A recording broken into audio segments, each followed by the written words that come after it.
اعوذ باللہ من الشیطان الرجیم بسم اللہ الرحمن الرحیم الحمد للہ والصلاة علی اہلہا اللہم صل علی محمد وآل محمد وعجل فرجہم۔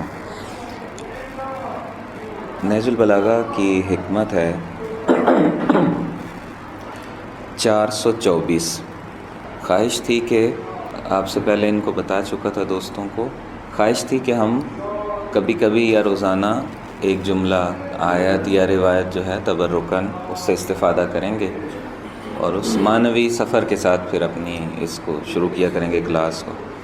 تو ابھی آج جو کہ باقاعدہ آغاز ہو رہا ہے، کل ایک تمہیدی ہماری گفتگو تھی، تو ہم اس روایت سے آج کی کلاس کو شروع کریں گے۔ نہج البلاغہ کی حکمت نمبر 424 میں مولا ارشاد فرما رہے ہیں کہ الحلم غطاء ساتر۔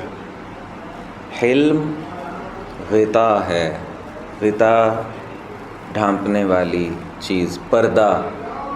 ساتر یعنی چھپا لینے والا، کسی چیز کو ڈھانپ لینے والا، کسی چیز کو اپنے اندر پوشیدہ کر لینے والا۔ والعقل حسام قاطع، اور عقل حسام ہے، قاطع حسام یعنی کاٹنے والی تلوار۔ اچھا، اب دو چیزیں ہو گئی نا۔ آپ نے دیکھا ہوگا کہ ایک سپر ہوتی تھی، وہ اپنے پیچھے چھپا لیتی تھی انسان کو، اور ہاتھ میں تلوار ہوتی تھی جو دشمن پر اٹیک کرنے کے لیے ہوتی تھی۔ اب اس طرح کی ایک منظر کشی تقریباً یہاں پہ بن رہی ہے۔ ایک طرف حلم ہے، ایک طرف تلوار ہے، عقل یعنی۔ حلم کیا ہے؟ غطاء ہے، چھپا لیتا ہے، پردہ ہے، چھپا لیتا ہے اپنے اندر۔ اور تلوار جو ہے ظاہر ہے کہ یہ ایک دفاع کرنے کے لیے یا حملہ کرنے کے لیے۔ عقل کیا ہے؟ تلوار ہے۔ حلم کیا ہے؟ پردہ ہے۔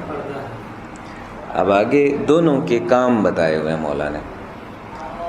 فستر، پس چھپا لو، ستر میں لے جاؤ، ڈھانپ لو، خلل خلق کا بحلم کا۔ خلق یعنی اخلاق کے اندر اگر کہیں خلل ہے، شخصیت کے اندر ہوتا ہے، کمی بیشی ہوتی ہے۔ ایک انسان مثلا اخلاقی طور پہ ایسا ہے کہ غصہ اس کو بہت آتا ہے، فرض کریں تو غصے میں وہ کیا کرتا ہے، مثلا اگر رشتہ دار ہیں، دوست ہیں، بھائی ہیں، گھر والے ہیں، تو ان کے ساتھ جو ہے وہ بد کلامی کرتا ہے، فرض کریں۔ ایک مثال فرضی ذہن میں آئی تو میں نے دے دی، اور آپ اس طرح کی اخلاقی بیسیوں نہیں سینکڑوں مثالیں سوچ لیں، سوچ سکتے ہیں۔ اب کیا مولا فرما رہے ہیں؟ مولا فرما رہے ہیں کہ فستر خلل خلق کا بحلم کا۔ یہ جو حلم ہے، تدبر، یہ بردباری ہے، کنٹرول ہے اپنے اوپر، اس کے ذریعے سے اپنی اخلاقی جو کمزوریاں ہیں اور خلل ہیں ان کو چھپاؤ۔ اگر انسان ایسے موقع پہ فرض کریں غصہ آ گیا، اب حلم سے کام لے گا، بردباری سے کام لے گا، رک جائے گا، تحمل کر لے گا، تو کیا ہوگا؟ وہ اگر حلم سے کام نہ لیتا اور غصے کی رو میں بہہ جاتا تو اندر باہر سارا ظاہر ہو جانا تھا سب کے لیے کہ اچھا یہ ایسا انسان ہے، غصے میں یوں ہے، آگے پیچھے بڑا جو ہے وہ بنتا ہے ہمارے سامنے۔ تو مولا فرما رہے ہیں کہ اس کو حلم کے ذریعے چھپاؤ اپنی کمزوریوں کو۔ وقاتل، اور دوسری کیا چیز تھی؟ تلوار تھی نا، تلوار سے قتال ہوتا ہے نا۔ مولا فرمایا وقاتل، قتال کرو اس کے ساتھ، قتل کر دو اس کو، تہز نہز کر دو، کیا؟ ہوا کا، اپنی خواہشوں کو، بعقل، عقل کے ذریعے سے۔ ایک اور جگہ پہ اور کتاب کے اندر اسی سے ملتا جلتا پیٹرن ہے، مولا کی روایت ہے کہ جس میں عقل اور فضل کی بات کی گئی ہے۔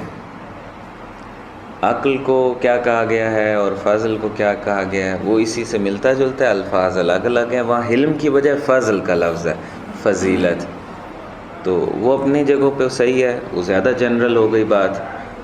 فضائل میں سے ایک حلم بھی ہے، تو یہاں اس کا مصداق آ گیا، تو دونوں کا پیٹرن ملتا جلتا ہے۔ وہ کافی کی روایت ہے مولا سے، یہ نہج البلاغہ کی روایت ہے۔ وصلی اللہ علی محمد وآلہ الطاہرین۔